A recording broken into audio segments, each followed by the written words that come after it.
Hello students, नमस्कार. मी assistant professor प्रतीक S Shinde आज तुम्हाला एन्व्हायरमेंट स्टडीजवर लेक्चर प्रोव्हाइड करणार आहे. एन्व्हायरमेंट स्टडीज म्हणजेच पर्यावरण अभ्यास. आजच्या लेक्चरमध्ये आपल्याला दोन पॉइंट्स बघायचे आहेत.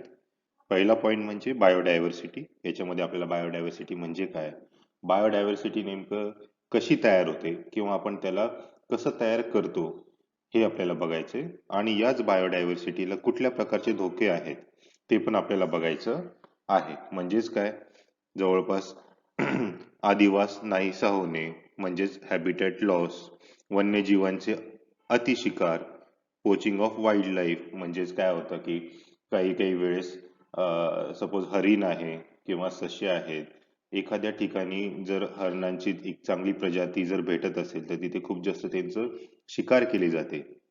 हरिणच नाही तर एक शिंगी गेंडा आहे की जो खूप जास्त त्याची शिकार केली जाते त्याच्या शिंगांसाठी. ओके. आणि नंतर सगळ्यात मेन म्हणजे आपण मनुष्य वन्य जीव संघर्ष. म्हणजे जसं आता तुम्ही न्यूज मध्ये बघत असाल की आपल्या काही मानवी वस्तींमध्ये बिबट्या येतो, काही वाघ येतात, किंवा पुण्यामध्ये कोथरूडमध्ये रानरेडे आल्याचं आपल्याला खूप जास्त बघायला मिळतं. तर हे काय आहे की आपल्या मनुष्यांनी किंवा आपण मानवानी यांचं जे काही घर आहे म्हणजे जे काही जंगल आहे त्याच्यावर आपण आता कब्जा करायला किंवा अतिक्रमण करायला सुरुवात केली. आणि यामुळे ते प्राणी त्यांच्या घराच्या वास्तव्यासाठी किंवा त्यांच्या वास्तव्यासाठी आपल्या मानवी वस्तीमध्ये येतात. आणि तोच पॉइंट म्हणजे काय, mind man wild life conflict. Okay. So एक एक करून आपण सगळं काही बघणार आहोत. सो सुरू करूया आपण. समोर तुम्हाला एक काहीतरी छानसं ड्रॉइंग बघायला मिळतं आहे. याच्यामध्ये तुम्हाला बऱ्याच गोष्टी बघायला मिळतील. जर तुम्ही एका साईडनी बघायला सुरुवात केली तर सर्व काही बघायला मिळेल की सी, इथं वरच्या साईडला तुम्हाला काही बर्ड्स बघायला मिळत आहेत. इथं तुम्हाला एक माणूस सुद्धा बघायला मिळतोय. फ्रॉग आहे, बेडूक आपण ज्याला म्हणतो तो आहे. काही जलचर प्राणी सुद्धा आहेत, मासे आहेत, नंतर जेलीफिश तुम्हाला दिसतंय, छोटे मासे मोठे मासे पण तुम्हाला बघायला मिळत आहेत. इवन पाण्यामध्ये आढळणारे काही वनस्पती पण त्यांनी इथे दाखवलेल्या आहेत. तसंच वरच्या साईडला मोठी झाडं आहेत. नंतर हनीबी म्हणजेच काय, मधमाशी, फुलपाखरू पण इथे आपल्याला बघायला मिळतं. काही वन्यजीव आहेत म्हणजेच अस्वल इथे आपल्याला बघायला मिळणार आहे. दुसरे काही झाडं पण आहेत. पक्षी देखील आपल्याला इथे बघायला मिळतात. ओके. सो ही जी काही सर्व गोष्टी किंवा जे सजीव पूर्णपणे एका ठिकाणी राहतात तर त्याला आपण काय म्हणणार आहोत की एक इकोसिस्टीम. ओके. हे सर्व पशु पक्षी झाड एकमेकांवर अवलंबून आहेत. अवलंबून याकरिता म्हणजे छोटे मासे आपण एक थोडक्यात बघूया. छोटे मासे हे या शेवाळावर अवलंबून आहेत, शेवाळावर अवलंबून आहेत. या छोट्या माशांवर मोठे मासे अवलंबून आहेत. ओके. या माशांवर सपोज हे अस्वल अवलंबून आहे. अस्वलाचे जे काही गोष्टी आहेत त्या अस्वलाच्या डिकम्पोजिशन झाल्यानंतर, सपोज अस्वल मेल्यानंतर त्याचं जे काही खतामध्ये रूपांतर होणार आहे त्याच्यावर हे झाडं अवलंबून आहेत. झाडावर जी काही फळं वगैरे येतील किंवा फुलं येतील त्या फुलांवर मधमाशी अवलंबून आहे. मधमाशीचं जे काही पोळं आहे त्याच्यातलं हनी किंवा त्याच्यातलं जे काही आपण मध म्हणतो त्या मधावर आपल्याला कोण अवलंबून असलेलं बघायला मिळतं तर आपण स्वतः मनुष्य. ओके. अशा प्रकारे हे जी काही जीवनचक्र आहे किंवा आपल्या एकमेकांवरचं अवलंबून असण्याची जी काही प्रक्रिया आहे किंवा गोष्ट आहे याला आपण काय म्हणतो, एक इकोसिस्टीम. ओके. तर ह्या इकोसिस्टीम मध्ये आपल्याला खूप साऱ्या प्रकारचे वन्यजीव, पशु पक्षी वगैरे राहायला मिळतात. तर या गोष्टीला एकाच ठिकाणी खूप खूप साऱ्या वेगळ्या वेगळ्या प्रकारच्या वन्यजीवांचा किंवा वनस्पतींचा अधिवास असणं याला आपण काय म्हणतो, बायोडायव्हर्सिटी. तर थोडक्यात आपण आधी बघूया बायोडायव्हर्सिटी हॉटस्पॉट म्हणजे नेमकं काय. ओके. इंग्लिश मध्ये आधी बघूया, मराठीमध्ये पण आपण त्याची डेफिनेशन बघणारच आहोत. Biodiversity is the variability among the living organisms from all sources including terrestrial, marine and other aquatic ecosystems and the ecological complexes of which they are part. This includes diversity within species, between species and of ecosystems. Okay, त्यालाच आपण जरासं मराठीमध्ये बघूया. मराठीमधली जी काही व्याख्या आहे ती फार सोपी आहे. जैवविविधता म्हणजे सजीवांमधील एखाद्या जाती, परिसंस्था, बायोम किंवा पूर्ण पृथ्वीवरील विविधता. जसं आपण याच्या आधीच्या त्या चित्रामध्ये बघितलं, ते जे काही कार्टुनिस्ट त्यांनी कार्टून काढलं होतं त्याच्यामध्ये आपण बघितलं की जे झाडं आहेत ते पण आपल्याला वेगळे वेगळे बघायला मिळतात, किंवा मनुष्य आहे किंवा वन्यजीवांमध्ये मनुष्य आला, अस्वल आलं, पक्षी आले, ते पण आपल्याला वेगळ्या वेगळ्या त्यांच्या जाती बघायला मिळतात. आणि ह्या जाती एकमेकांवर डिपेंडंट आहेत, त्यांच्यामध्ये कॉम्प्लेक्सिटी तयार होते. ओके, ती आपल्याला इथे बघायची आहे बायोडायव्हर्सिटी हॉटस्पॉट मध्ये. अ बायोडायव्हर्सिटी हॉटस्पॉट ही दुसरी डेफिनेशन आहे, ती आपण बघूया. A biodiversity hotspot is a biogeographic region with significant level of biodiversity that is threatened by human habitation. Okay, थोडस आपण काय केलेलं आहे, व्याख्येचा विस्तार जरासा मोठा केलाय. शब्दांची रचना थोडीशी कमी झाली, पण विस्तार मात्र भरपूर मोठा आहे. Biodiversity hotspot is a biogeographic region.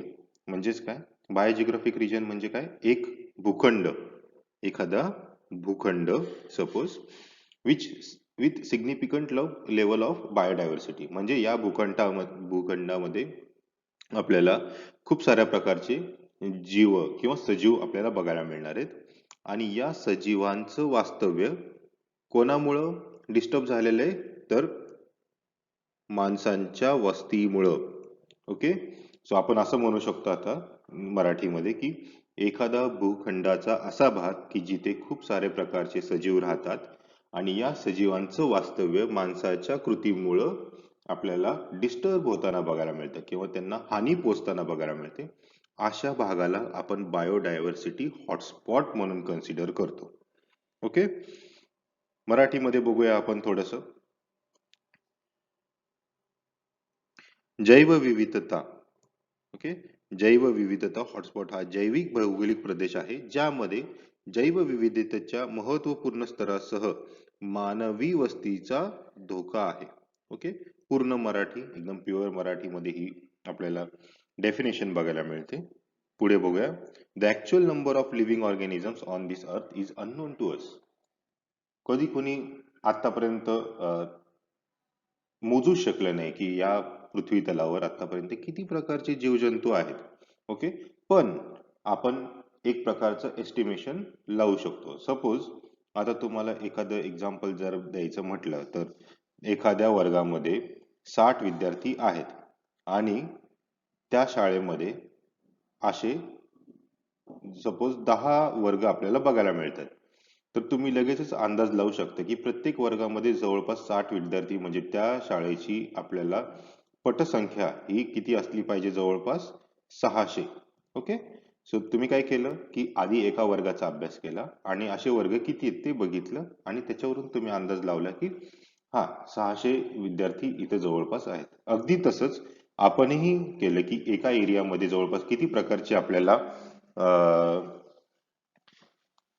जीवजंतू बघायला मिळतात. त्याच्यावरून आपण काय करतोय की या डेफिनेशन्स वरून एक नंबर आपण काय कॅल्क्युलेट केलेलं आहे.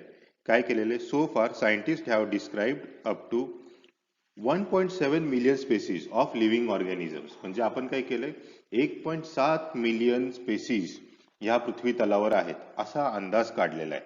ओके, काही सायंटिस्ट, याच्यामध्ये मी थोडंसं अजून ऍडिशन करू शकतो किंवा करू इच्छितो की 1.7 मिलियन नाही सध्या, आता तो आकडा गेलाय 3 मिलियन वर.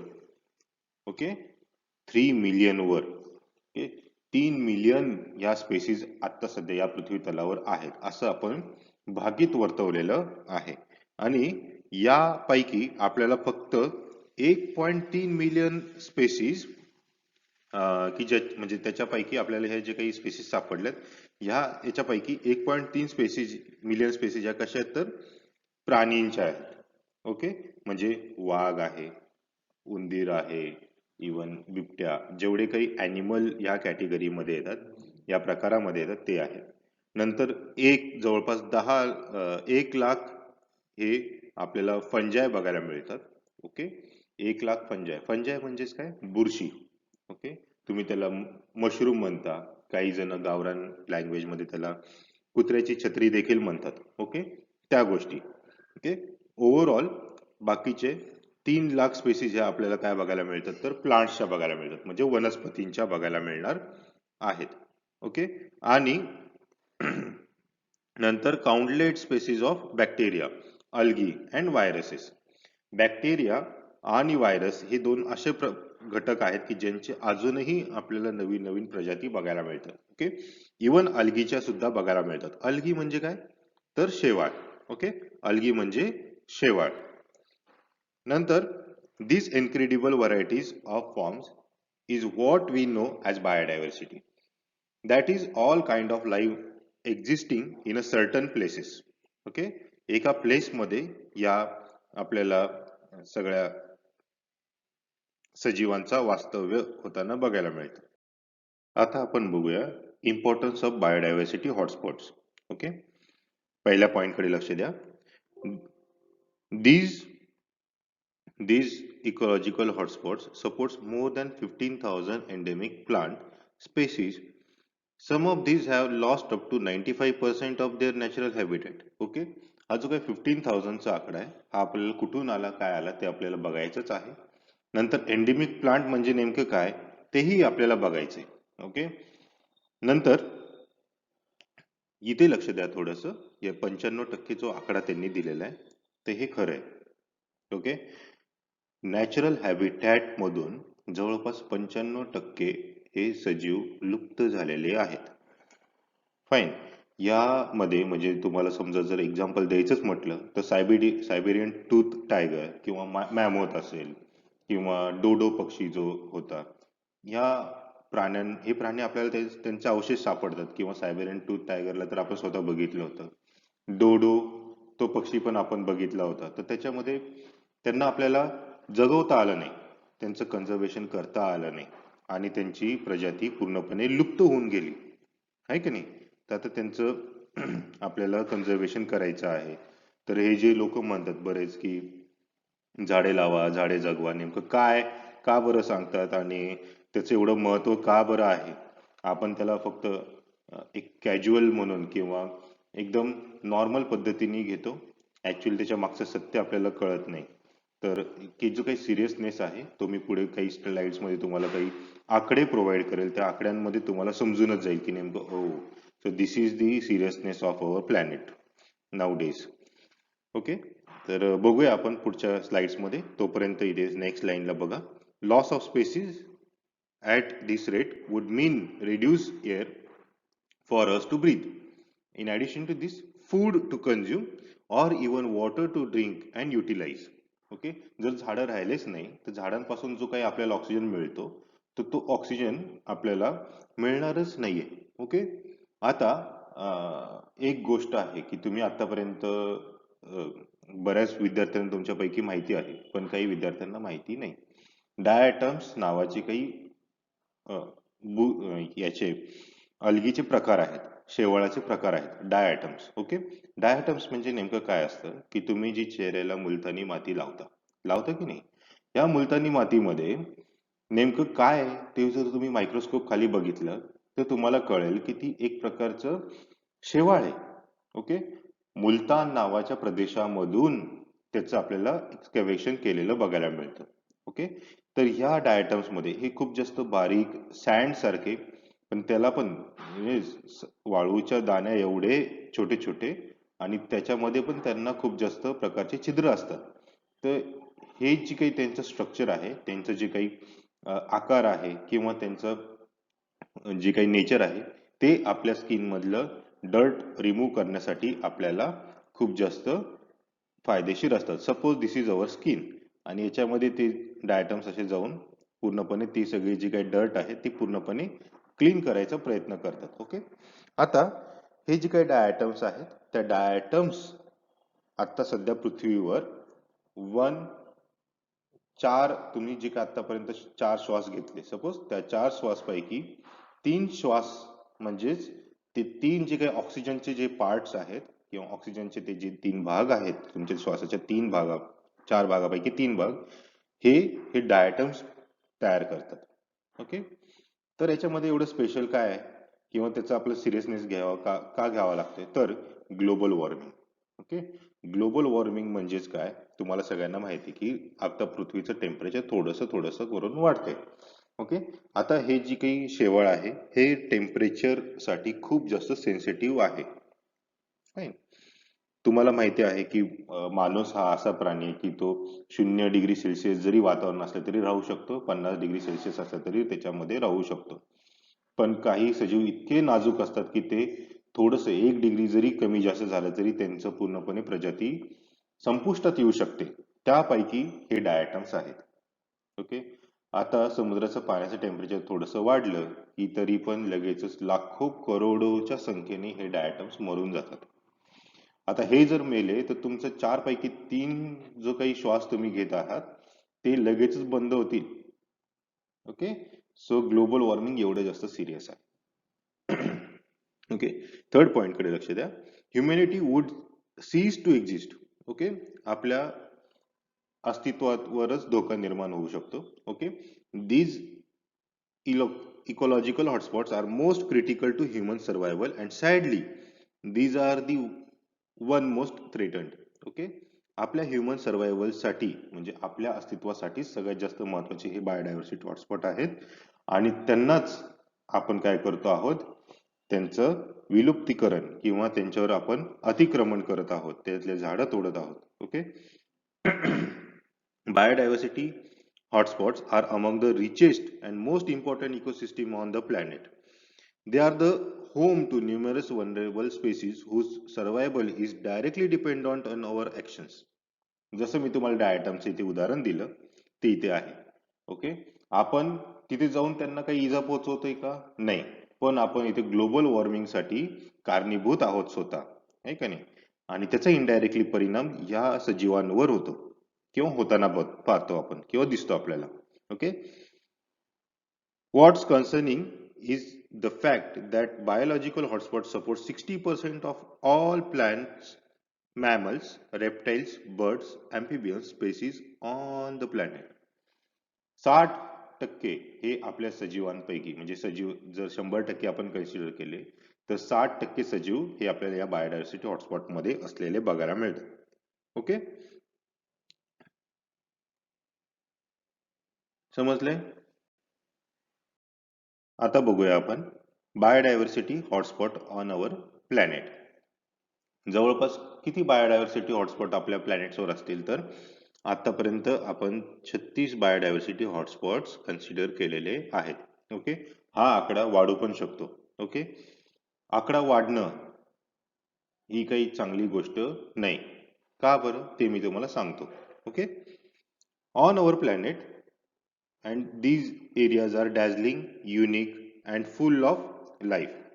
These hotspot regions supports a rich biodiversity because of geological formations and endemic flora, fauna and also exhibit exceptional scientific interest.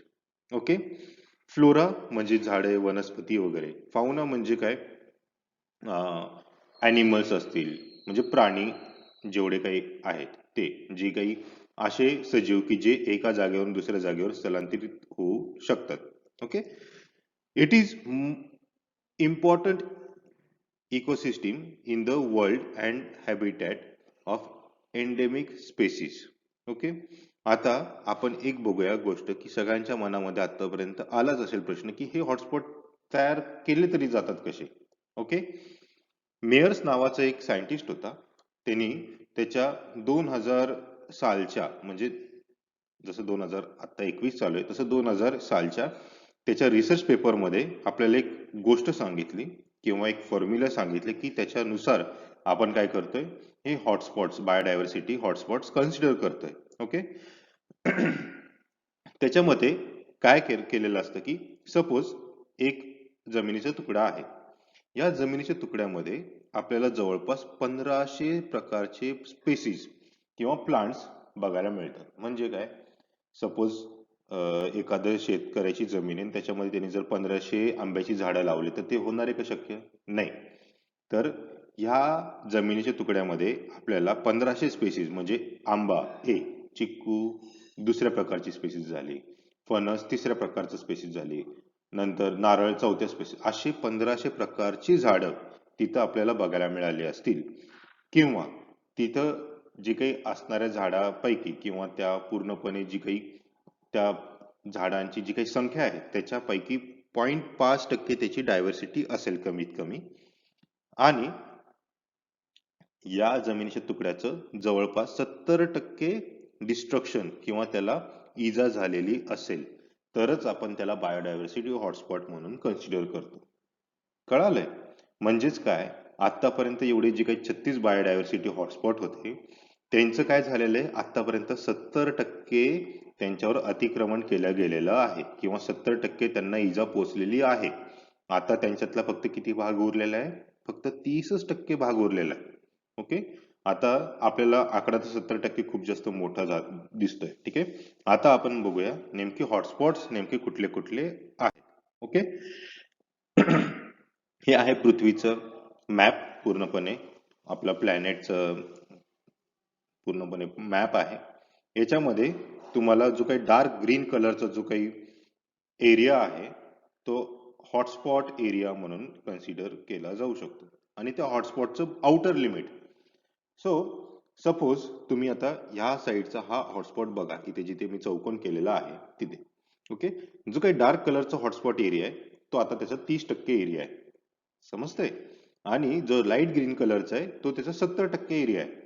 म्हणजे तो हॉटस्पॉट आधी एवढा 70% एवढा होता, म्हणजे 100% एवढा होता. आता तो विलुप्त होऊन होऊन केवढा राहिलेला आहे, तर एवढूसच राहिलेला आहे. आता तुम्ही विचार करू शकता की किती सिरियसनेस आलेला आहे गोष्टीमध्ये. ओके, आता पृथ्वीच्या मॅपवर किंवा पूर्णपणे जगाच्या नकाशावर आपल्याला एवढ्या मोठ्या गोष्टी दिसत आहेत, तर आपण त्यांचा आता एकर्स मध्ये, हेक्टर्स मध्ये जरा आकडे आपण कन्सिडर करूया.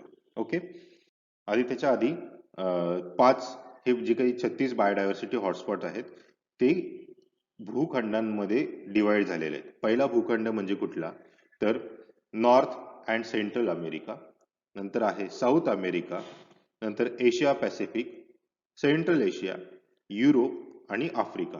आफ्रिका तर सगळ्यांना माहिती की तिथं सगळ्यात जास्त झाडं वगैरे सापडतात, पण तिथं पण खूप जास्त नुकसान झालेलं आहे. ते पण आपण बघूया नेमकं काय नुकसान झालेलं आहे. भारताचं जर आपण म्हटलं विचार केला तर तो कुठल्या खंडामध्ये येणार आहे, तर एशिया पॅसिफिक मध्ये. ओके, तर आणि सेंट्रल एशियामध्ये पण आपला काही पार्ट येतो. ओके, तर या दोघांमध्ये थोडे थोडे आपले काही बायोडायव्हर्सिटी हॉटस्पॉट्स आलेले आहेत. हे आपण सेपरेटली बघणारच आहोत. आत्ताच्या काही स्लाइड मध्ये येतीलच, त्यांना आपण थोडं स्किप करूया किंवा थोडं कमी पद्धतीने बघूया.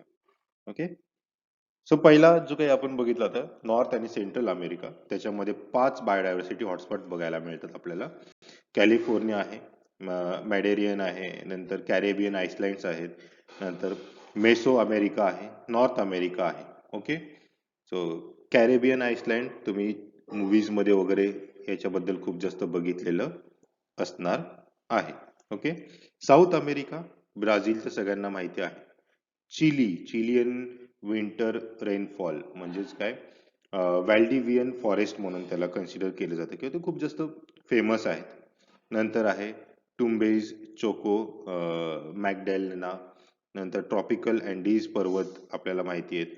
नंतर अटलांटिक फॉरेस्ट म्हणून पण आहे, ते पण खूप जास्त फेमस आहे. तुम्ही त्याचं गुगलवर सर्च करू शकता, किती सुंदर निसर्ग आहे म्हणून. Okay, coastal forest of Africa, आफ्रिकेमध्ये 8 आहेत.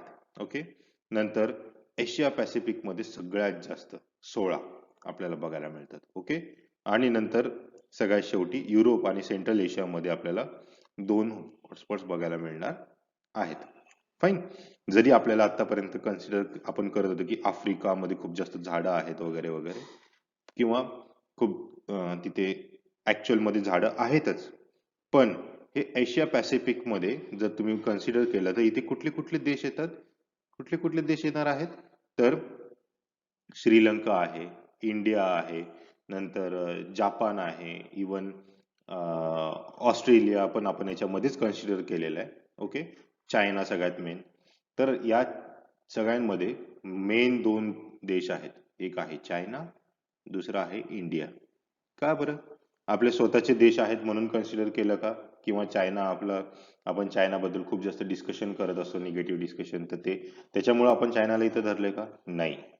मी कन्सिडर करतो आहे किंवा मला सांगायचं आहे तर यांचं पॉप्युलेशन. ओके, इंडिया आणि चायना हे जगातले असे देश आहेत की जिथे खूप जास्त आपल्याला लोकसंख्या बघायला मिळतं, किंवा दुसऱ्या भाषेमध्ये म्हणायचं ठरलं तर लोकसंख्येची घनता खूप जास्त बघायला मिळते. इवन आत्ता सुद्धा लोकांना राहण्यासाठी जागा नाहीये. लोक काय करतायत तर जंगलामधले झाडं तोडतायत आणि तिथं आपलं घर तयार करतायत. ओके, आपण आपल्या घराचा विचार करतो, पण आपलं घर किती दिवस टिकेल याचा आपण विचार सध्या करत नाही आहोत. आता आपण एक एक करून काही मेन 10 सगळ्यात जास्त ज्यांना हानी पोहोचलेली आहे बायोडायव्हर्सिटी हॉटस्पॉट जगामधले, ते आपण बघूयात. ओके, एक नंबरला आहे Brazil. Okay, Cerrado, Brazil. Okay, त्याचा एरिया किती होता? Largest woodland savanna of South America आहे. त्याच्यामध्ये 10 एंडेमिक बर्ड्स होते की जे आतापर्यंत खूप जास्त त्यांना हानी पोचलेली. 4400 आपल्याला प्लांट स्पेसीज त्यांना पण खूप जास्त हानी पोचलेली बघायला मिळते. ओके, आता तुम्ही ते आकडा बघू शकता. एक 2 मिलियन स्क्वेअर मिलीमीटरचा त्याचा आधी एरिया होता, आणि तो आता रिड्यूस होऊन होऊन किती राहिलेला आहे तर 4,50,000 स्क्वेअर किलोमीटर्स. ओके, जवळपास याच्यातला 75% एरिया हा काय केलेला आहे, नाहीसा झालेला आहे. ओके, कुठल्या गोष्टीमुळे तर grazing and other major reasons for that clearance. Grazing म्हणजे काय? आपण आपले जे काही गुरं आहेत किंवा जे काही पशु असतात, आपण पाळीव पशु, त्यांना चरण्यासाठी जे काही एरिया आपण तयार करतो, तिथं फक्त आपण काय करणार आहे, डायरेक्टली झाडं वगैरे झाडावर चढवतो का काय चरण्यासाठी? नाही.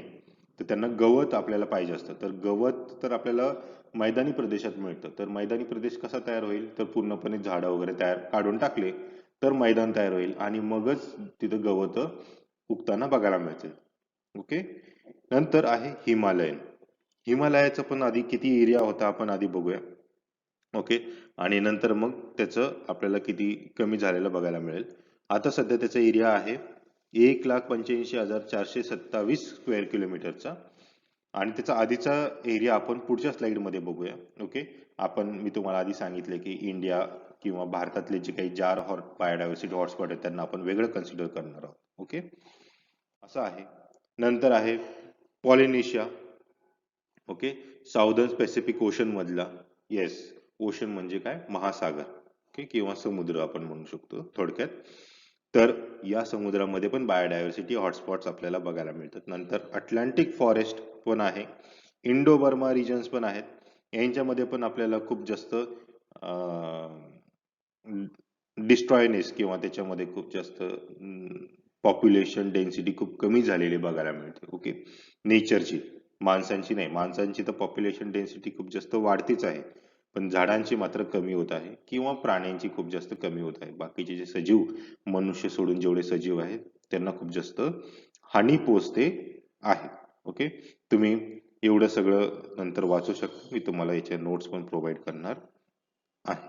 ओके, सध्या वेळेच्या अभावानुसार आपण थोडंसं पुढे चालतो आहोत.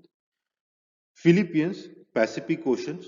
ओके, आणि नंतर आहे मेडियन पाईन, ओक वुडलँड्स, मेक्सिको. ओके, तर इथे पण आपल्याला खूप जास्त किती आतापर्यंत किती लॉस झालेला आहे तर 80% लॉस झालेला आहे यांचा. ओके, 80%. आणि हे जी काही एरिया आहे, हा जो काही एकर मध्ये नाहीये. कधी पण तुम्ही प्रत्येक बायोडायव्हर्सिटीचा हॉटस्पॉटचा जर एरिया कन्सिडर केला तर हा स्क्वेअर किलोमीटरचा आहे. ओके, आणि तो पण लाख स्क्वेअर मीटर किंवा काही मिलियन स्क्वेअर मीटर्स असा त्यांचा एरिया आहे. म्हणजे तो आता सध्या पण खूप जास्त मोठा आहे, पण तरी पण तो आपल्या भविष्यासाठी किंवा आपले जे काही फ्युचर जनरेशन्स येणार आहेत त्यांच्यासाठी हा पुरेसा नाहीये. ओके, खूप जास्त मोठ्या प्रमाणामध्ये आजही वृक्षतोड केली जाते. ओके, नंतर आहे साऊथ आफ्रिका मधलं केप फ्लोरल रिजन. ओके, तर इथे पण खूप जास्त आपल्याला प्लांट डायव्हर्सिटी बघायला मिळते. 9,000 प्लांट डायव्हर्सिटी आपल्याला बघायला मिळतात. ओके, यांनी बघा इथे ह्या पॉइंटकडे लक्ष द्या. Even the Amazon cannot compare the Cape floral region which has about 9,000 diversity plant species and nearly 1,435 of these plant species have now been cited as a threatened and about 6,210 are endemic to the region. Okay, आता आपल्याला याच्यावरून तुम्हाला समजत असेल की खूप जास्त seriousness घेण्याचा टाइम आलेला आहे. Okay, the Cape floral region also provides a habit for Cape sugar birds and geometric tortoise.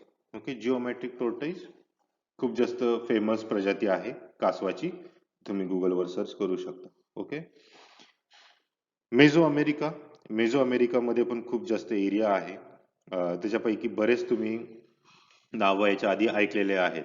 Mexico ऐकलेला असेल, ग्वाटेमाला ऐकलेला असणार आहे, कोस्टा रिका ऐकलेलं आहे, पनामा रिजन पण ऐकलेलं असणार आहे. ओके, सो हे रिजन्स आजही खूप जास्त पर्यटनाच्या दृष्टीने खुले केलेले आहेत. पण तरी पण आपण पर्यटनासाठी तिथे गेलं की झाडं पानं फुलं तोडायचे नाही. ओके, याचा एरिया सुद्धा खूप जास्त मोठा आहे, 2,26,000 स्क्वेअर किलोमीटरचा, आणि 17,000 प्लांट स्पेसिस तिथे सध्या आपल्याला काय बघायला मिळतात तर एंडेमिक बघायला मिळणार आहेत. ओके, आता हे 2,00,000च्या आधी किती होतं ते पण त्यांनी सांगितलेले 1 मिलियन स्क्वेअर किलोमीटर्स, म्हणजे 1 मिलियन मधून आता जवळपास, आता इथे किती जवळपास किती म्हणू शकतो आपण, 98% लॉस झालेला बघायला मिळतो. नंतर बायोडायव्हर्सिटी हॉटस्पॉट प्रोटेक्शन एफर्ट्स, आपण काय करू शकतो यांचं बायोडायव्हर्सिटी हॉटस्पॉटसाठी, किंवा त्यांचं जे काही प्लांट्सची तिथली जी काही डेन्सिटी आहे, तिथली जी काही बायोडायव्हर्सिटी आहे ती वाढवण्यासाठी काय काय करू शकतो बघूया. Building significant awareness within the society to work on biodiversity communities and livelihoods. You can do that practicing social forestry. Okay, main thing म्हणजे काय, तुम्हाला एन्व्हायरमेंट स्टडीज हा अभ्यासा किंवा सब सिलेबस मध्ये आणण्यामागे हे सुद्धा कारण आहे सरकारचं. ओके, सगळ्यात जास्त पब्लिसिटी होऊ शकते ती म्हणजे mouth to mouth publicity. Okay, suppose मी तुम्हाला सांगितलं, तुम्ही तुमच्या घरच्यांना सांगितलं. ओके, आणि याचं सगळ्यात मेन उदाहरण म्हणजे स्टुडंट्स, विद्यार्थी हे अशी गोष्ट आहे की ते मनात आणलं तर काहीही करू शकतात. ओके, आणि घरच्यांना पूर्णपणे कन्व्हिन्स करायचं काम सुद्धा ते करू शकतात. जर तुम्ही आताच तुमच्या घरी जर सांगितलं की नाही आई किंवा बाबा, आपल्याला आपल्या घराच्या अंगणामध्ये 2 झाडं तरी कमीत कमी लावले पाहिजेत की जेणेकरून एका झाडावर जवळपास 5 ते 10 प्रकारचे पक्षी येऊन राहू शकतात.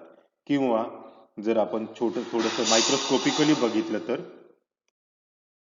mainstreaming of biodiversity communities and livelihood into development planting and prioritizing of these hotspots. Okay, नेमकं अजून एक गोष्ट आहे की जी मोठ्या मास अमाऊंट मध्ये जी काही प्लांटचं प्लांटेशन केलं जातं है ना, आपण वृक्ष लागवड म्हणतो. जसं जून महिना आला, जुलै महिना आला, तर सरकार पण काही योजना राबवतं, किंवा आपण कॉलेजतर्फे काही झाडं लावतो, किंवा काही वेगळ्या वेगळ्या संस्था त्यांच्यातर्फे जे झाडं लावतात त्यांचं संवर्धन करणं खूप जास्त महत्वाचं आहे. Innovative and strong responses to illegal wild life trade, जसं तस्करी आपण म्हणतो. ओके, तर तस्करीमध्ये खूप जास्त काय केलं जातं तर झाडांची कटाई केली जाते किंवा झाडांचं वृक्षतोड केली जाते. तर ती आपण काय केलं पाहिजे तर त्याच्याबद्दल स्ट्रॉंग एकदम त्याच्यामध्ये रिस्पॉन्स दिला पाहिजे, की ज्याच्यामध्ये आपण काय करणार आहोत की जर तुम्हाला कुठे इलिगल काम होताना बघायला मिळते किंवा इलिगली वृक्षतोड होताना बघायला मिळते, लगेचच तिथल्या जे काही गव्हर्नमेंट ऑफिशियल्स असतील त्यांना आपण कळवायचं आहे किंवा त्याच्याबद्दल तक्रार दाखल करायची, आणि तिथून पुढे लगेचच गव्हर्नमेंट त्याच्या अगेन्स्ट काय जी ऍक्शन घेणार आहे ती घेते आहे. Okay, empowering and creating awareness amongst the community to engage in the conservation management efforts. Okay, अशी ही गोष्ट आपल्याला करता येऊ शकते. Okay, safeguard the endemic and priority species by mitigating threats to wildlife endangerment. Okay, next, biodiversity hotspots in India. Okay, जवळपास आता हीच गोष्ट परत आपलं जे काही गव्हर्नमेंट आहे, आपल्या गव्हर्नमेंटने देखील सेम जे काही इंटरनॅशनल लेवलला जे काही लॉज आहेत किंवा जे काही रूल्स आहेत, त्या रूल्स मध्ये आपल्याला काय बघायला मिळते, तर सेम असेच 2 रूल्स आपल्याला इथे पण बघायला मिळणार आहेत. कुठले कुठले रूल्स आपण कन्सिडर केले होते लास्ट टाइम? 1500 स्पेसीज ह्या वॅस्क्युलर प्लांट्स असल्या पाहिजेत एखाद्या एरियामध्ये, किंवा किंवा त्याला ऑर म्हटलं तर आपण काय म्हटलं होतं, तर काही टक्केवारी तिथे कन्सिडर करू शकतो, किंवा 15% असले पाहिजेत मेन पॉप्युलेशन डेन्सिटी पेक्षा. नंतर it must content 30% of its original habitat. Okay, ते आपण तिकडे काय सांगितलं होतं, तर 70% लॉस झालेला असला तर. हीच गोष्ट त्यांनी काय केली आहे, उलटी करून सांगितली की 30% तिथं आता ओरिजिनल हॅबिटेटच्या उरलेली पाहिजे आहे. ओके, आता अशा पद्धतीने आपल्याकडे किती बायोडायव्हर्सिटी हॉटस्पॉट्स आहेत, तर 1 2 3 4. पहिला आहे हिमालयन, इंडो बर्मा रिजन, नंतर आहे वेस्टर्न घाट की जो आपल्या एकदम जवळ आहे. ओके, आणि Sundaland. Okay, Sundaland. Himalayans आपण बघूया. हिमालयनचा सगळ्यात आधी किती मोठा किती मोठा एरिया होता, तर तो एरिया आपल्याला किती बघायला मिळाला होता, तर आधी बघूया आपण. तो आधी आता सध्या एवढा आहे, 7,50,000 किलोमीटरचा एरिया आहे. इथे त्यांनी जवळपास हा सध्या एरिया दिला नाही, पण मी तुम्हाला सांगू इच्छितो जवळपास हा सध्या 30%च फक्त एरिया उरलेला आहे. ओके, म्हणजे तुम्ही म्हणून समजू शकता की हा 100% पेक्षा 100% जर आपण बघितलं की त्याच्यापैकी फक्त 30% हा राहिलेला आहे. तर आपल्याला जर ओरिजिनल जर याचा एरिया काढायचा म्हटलं तर याला कितीने गुणलं पाहिजे, तर 70 गुणलं पाहिजे. जवळपास 49, जवळपास आपण जर एक अंदाजे सांगतोय, मी पूर्णपणे एक्झॅक्ट सांगत नाही, तर 5. ओके, जवळपास 50 लाख किलोमीटरचा एरिया सध्या याच्या आधी खूप जास्त मोठ्या प्रमाणामध्ये आपल्याला इथे बघायला मिळत होता. ओके, या हिमालयन रिजन मध्ये. आणि आपण काय केलेलं आहे आता सध्या खूप जास्त त्याच्यावर काय केलेलं आहे, तर अतिक्रमण केलेलं आपण बघू शकतो. Indo Burma region, Indo Burma region मध्ये पण आपल्याला खूप जास्त बघायला मिळतं एरिया. आता सध्याचा त्याचा एरिया किती, तर 23,73,000 किलोमीटरचा स्क्वेअर किलोमीटरचा एरिया आपल्याला आता सध्या तिथे असलेला बघायला मिळतो. याच्यामध्ये 6 लार्ज मॅमल स्पेसीज आहेत सध्या, आणि एक मेन किंवा फेमस सशाचा प्रकार तिथे बघायला मिळतो, स्ट्रीप्ड रॅबिट म्हणून. तो पण लीफ डिअर एक आहे, आणि सोला म्हणून आहे, तर ही तिथे आपल्याला बघायला मिळतात. ओके, आणि नंतर फ्रेश वॉटर टर्टल साठी पण खूप जास्त हा फेमस आहे. नंतर आहे 1300 जवळपास तिथे आपल्याला बर्ड स्पेसीज बघायला मिळतात. ओके, तर याच्यापैकी काही हे जे काही टर्टल्स आहेत त्याच्यापैकी which are threatened with extension due to over harvesting and excessive habitat loss. Okay, तुम्हाला जर माहिती असेल तर कासवाची सुद्धा आपल्याला काय तस्करी होताना बघायला मिळते. ओके, तर हे सर्व आपण काय केलं पाहिजे, थांबवलं पाहिजे. वेस्टर्न घाट्स, हा या एरियाला आपण थोडंसं सिरियसली बघूया, कारण आपल्या घराजवळचा एरिया आहे. म्हणजेच काय, जो काही कोकणचा रिजन म्हणतो आपण, ठीक आहे, कोकण किनारपट्टी पूर्णपणे अगदी नंदुरबार पर्यंत, तर हा पूर्णपणे वेस्टर्न घाट मध्ये कन्सिडर केला जातो. म्हणजेच काय रे, सह्याद्री पर्वतरांग माहिती सगळ्यांना, तर ती पूर्णपणे आपल्याला याच्यामध्ये कन्सिडर केलेली बघायला मिळते. ओके, आधी किती होता एरिया त्याचा, तर 1,90,000 स्क्वेअर किलोमीटर, आणि तो आता किती झालेला आहे, तर आता फक्त 43,000 स्क्वेअर किलोमीटर एवढा उरलेला आहे. तर फार कमी इथे आता आपल्याला झाडं बघायला मिळतात. पण तरी पण आपण जर प्रयत्न केले तर थोडंफार तरी आपण याच्यामध्ये याला टिकून ठेवू शकतो. ओके. जायंट स्क्विरल नावाची एक गोष्ट आहे किंवा एक प्राणी आहे. स्क्विरल म्हणजे खारुताई. ओके. शेकरू आपण त्याला म्हटलो की जे आपल्या महाराष्ट्राचं राज्य प्राणी आपण म्हणतो तर तो आहे. ओके. तर शेकरू पण आपल्याला इथे बघायला मिळतो आणि त्याची खूप जास्त कमी स्पेसीज आपल्याला राहिलेले आहेत तिथं बघायला मिळणार आहेत. सुंदा लँड्स आहेत. सुंदा लँड्स पण खूप जास्त त्यांना हॅम्पर झालेले आहेत. ओके. 2000 तुम्ही वाचू शकता इथे. Sundaland hotspot lies in South East Asia, covers Singapore, Thailand, Indonesia, Brunei, and Malaysia. In the year 2013, the Sundaland was declared as a World Biosphere Reserve for United Nations. Okay.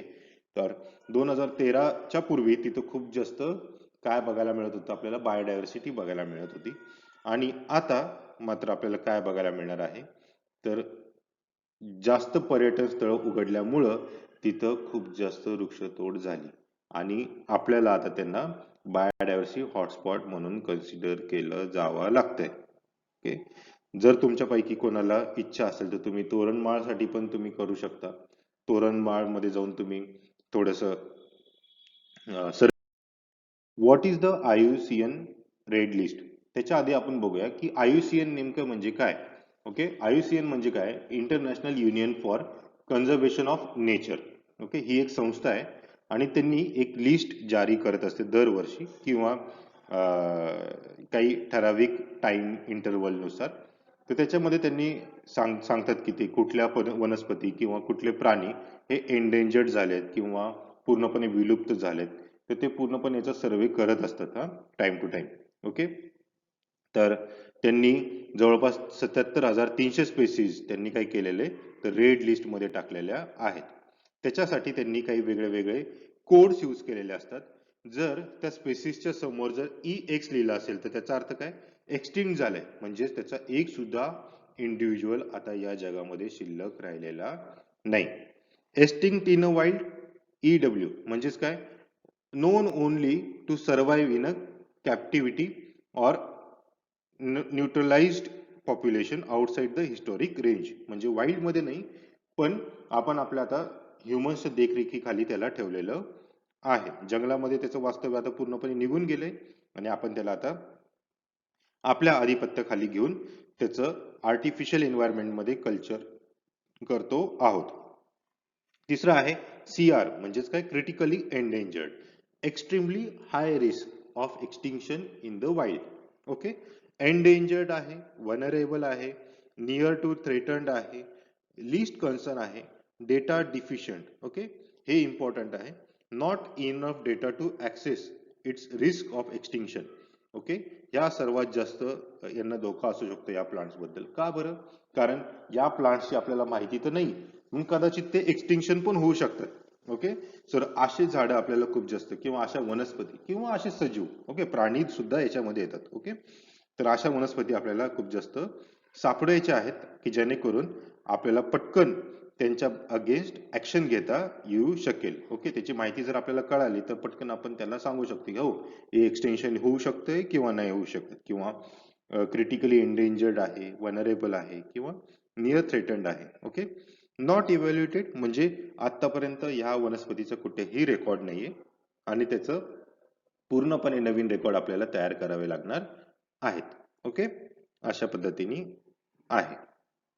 आता आपल्या लेक्चरचा दुसरा part म्हणजे काय, तर threatens to biodiversity. एक एक करून आपण बघूया थ्रेटन्स काय काय बघायला मिळतात. तर हॅबिटेट डिस्ट्रक्शन ऑर डिफॉरेस्टेशन म्हणजेच काय, आपण मगाशी पण बघितलं होतं की एखाद्या वनस्पतीचं किंवा एखाद्या प्राण्याचं जर आपण घरच हिसकावून घेतलं तर तो घरासाठी इकडे तिकडे फिरायला लागतो आणि तीच गोष्ट आपल्या त्यांच्या बायोडायव्हर्सिटी कमी करण्यासाठी कारणीभूत ठरू शकते. Induced and invasive species. Okay.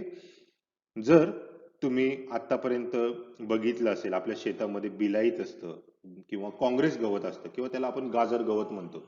Okay. गाजर गवत हे भारतामध्ये उगवलेलं नाहीये, हे तुम्हाला सगळ्यांना माहिती असेल किंवा ज्यांना माहिती नसेल त्यांच्यासाठी मी परत एकदा सांगतो. काँग्रेस गवत, की ज्याला गाजर गवत पण म्हटलं जातं, तर हे परदेशामधून इथं आलेलं आहे. आणि ते गाजर गवत आता सध्या काय करतंय, तर बाकीचे जे काही वनस्पती आहेत किंवा जे काही सध्या आपल्या शेतामध्ये असणारे जे काही छोटे छोटे तण आहेत, तण म्हणजे तुम्हाला सगळ्यांना माहिती आहे, ओके, जे काही छोटे छोटे प्लांट्स असतात त्यांच्यावर ते डॉमिनन्स दाखवतं. आणि एकाच प्रकारचे त्यांच्या स्वतःची जी काही कम्युनिटी ती वाढवण्यासाठी ते तत्पर आहे. ओके, याला इंग्लिशमध्ये एक गोष्ट म्हटलं जातं की अलिलोपॅथी. अलिलोपॅथी म्हणजे काय करतं, गाजर गवत काय करतं, त्याच्या आसपासच्या एरियामध्ये, त्याच्या आसपासच्या मातीमध्ये ते अशा प्रकारचं केमिकल सोडतं की जेणेकरून बाकीचे गाजर गवत सोडून बाकीचं कोणीही तिथं उगवू शकत नाही. त्यांनी आपल्या मातीचा पोत सुद्धा खूप जास्त कमी होतो. ओके, आणि दुसरं आहे येलो पॉपी, ज्याला आपण बिलाईत म्हणतो. त्यांनी सुद्धा ते पण ॲलिलोपॅथी दाखवतं. खूप जास्त प्रकारचं त्यांनी आपल्या शेतीला खूप जास्त नुकसान होतं. ओके, नंतर आहे जेनेटिक पॉप्युलेशन आहे, ओव्हर एक्सप्लॉयटेशन आहे, हायब्रिडायझेशन आहे, क्लायमेट चेंज आहेत, नंतर डिसीजेस आहेत. ओके, खूप सारे मोठे मोठे डिसीज असतात. ओके, ते पण आपण बघूया.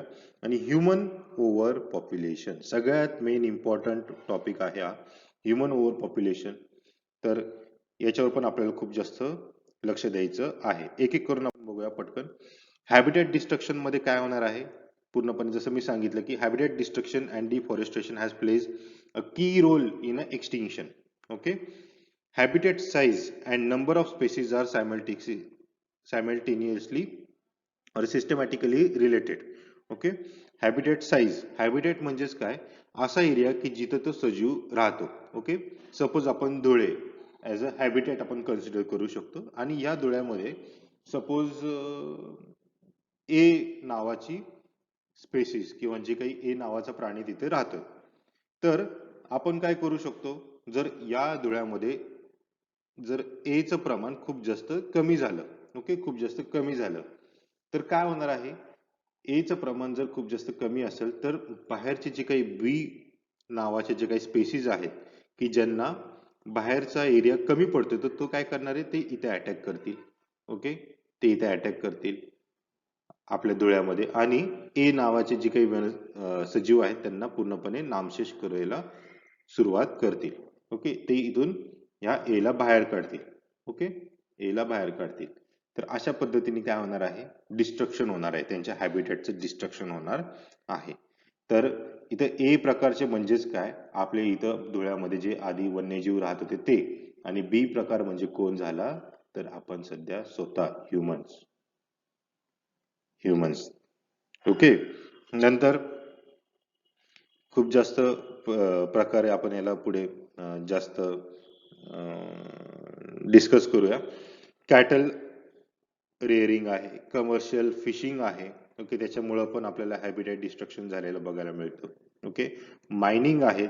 सध्या तुम्ही बघू शकता की धुळ्यामध्ये धुळ्याच्या आजूबाजूच्या साईडला जिथे ह्युमन पॉप्युलेशन कमी आहे तिथं कन्स्ट्रक्शन खूप जास्त चालू आहेत. ओके, आणि विहीर खोदणं किंवा पाण्याच्या ग्राउंड वॉटरसाठी किंवा भूगर्भातलं जे काही पाणी ते काढण्यासाठी सध्या एक्सप्लोजन केले जातात. ओके, कधी तुमचे घराच्या खिडक्या, दरवाजे किंवा तुम्हाला जाणवलं असेल हादरतात, तर त्या मायनिंगमुळं. याच्यामुळं काय होतं की जे काही आपल्या जमिनीमध्ये जे काही प्राणी राहतात, म्हणजे सपोज सरपटणारे प्राणी म्हणजे साप असेल, विंचू असेल किंवा गांडूळ असेल किंवा खूप साऱ्या प्रकारचे असतात, जवळपास 30 ते 40 प्रकारचे आपल्याला सापडू शकतात असे प्राणी किंवा कीटक. तर हे त्यांचं घर लगेच सोडून जाण्यासाठी मजबूर होतात. ओके, तर हे त्यांचं घर सोडून गेले तर लगेचच अन्न साखळी डिस्टर्ब होते. अन्न साखळी डिस्टर्ब झाली की इकोसिस्टीमला धोका व्हायला लागतो. आपल्याला असं वाटतं की आपण कोणाला मारलं नाही किंवा आपण कोणाला इजा पोचवली नाही, पण आपल्या कृतीमुळं या बाकीचे जे काही प्राणी असतील, पशु पक्षी असतील, त्यांना इजा पोचते. ओके, समजले. नेक्स्ट आहे introduced or invasive species. Okay, जसं मी तुम्हाला मगाशी सांगितलं की गाजर गवत काय करतं, अलिलोपॅट्रिक स्पेसिएशन दाखवणार आहे.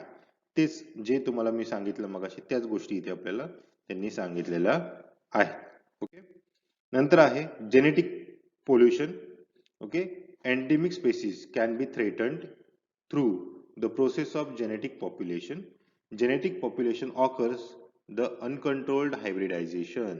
आता ही गोष्ट तुम्हाला थोडीशी नवीन आहे. ओके. काय होतं, आपण आपले घरचे म्हणतात की गावरान भाजी आहे खूप चांगली आहे, किंवा आपले आजी आजोबा ते तो पण तुम्हाला सांगताना आठवत असेल की गावरान भाजीच खायच्या, किंवा गावरान भाज्यांनी आपल्या शरीराला खूप जास्त फायदा पोहोचतो, आणि हायब्रिड भाज्यांमध्ये चव नाही किंवा काय, ते खूप जास्त त्याला नावं ठेवतात. नेमकं काय होतं की सपोज ए नावाची ही जी वनस्पती ती आहे गावरान. ओके. आणि एच नावाची जी काय आहे वनस्पती ती आहे हायब्रिड. ओके. तर दोन वनस्पतींमध्ये आपल्याला काय बघायला मिळतं, तर पॉलिनेशन होताना बघायला मिळतं, किंवा crossing over. Okay. Crossing over म्हणजेच काय, तर या दोन्ही झाडांची जी काही जीन्स एकत्र होऊन आपल्याला नवीन स्पेसिस तयार होताना बघायला मिळते, तिचं नाव आहे एएच. ओके. तर याच्यामध्ये काय झालं, तर गावरान पद्धतीचे जी काही झाड आहेत तर ते फार कमी होताना बघायला मिळतात, आणि हायब्रिड पण जी हायब्रिड राहत नाही तर ती पण कंटॅमिनेशन करताना बघायला मिळते. म्हणजेच काय, जे काही याच्या ओरिजिनल जीन्स होत्या, जे काही ओरिजिनल डीएनए होतं गावरान भाज्यांचा, तो आता ओरिजिनल राहिलाय का? नाही. आता तो ओरिजिनल राहिलेला नाहीये. तर आता तुम्हाला बीज माता माहिती असतील. ओके. आपल्या महाराष्ट्रामध्येच आहेत. तर त्या बीज माता काय करतायत, तर जे काही गावरान पद्धतीचे जे काही भाज्या आहेत किंवा वाण आहेत, वाण म्हणजेच काय, व्हरायटीज. ओके. इंग्लिशमध्ये आपण त्यांना व्हरायटीज म्हणतो. तर हे जे काही वाण आहेत त्यांचं संवर्धन मात्र ते करत आहेत. त्यांना राष्ट्रपतींच्या हस्ते आता पुरस्कार देखील मिळालेला आहे, तुम्हाला पण माहिती असेल. ओके. तर अशा पद्धतीने आपणही करायचं आहे. गावरान पद्धतीचे जेवढे जास्त आपल्याला बिया साचून ठेवता येतील, जेवढा जास्त वापर करता येईल तेवढा जास्त वापर करायचा आहे.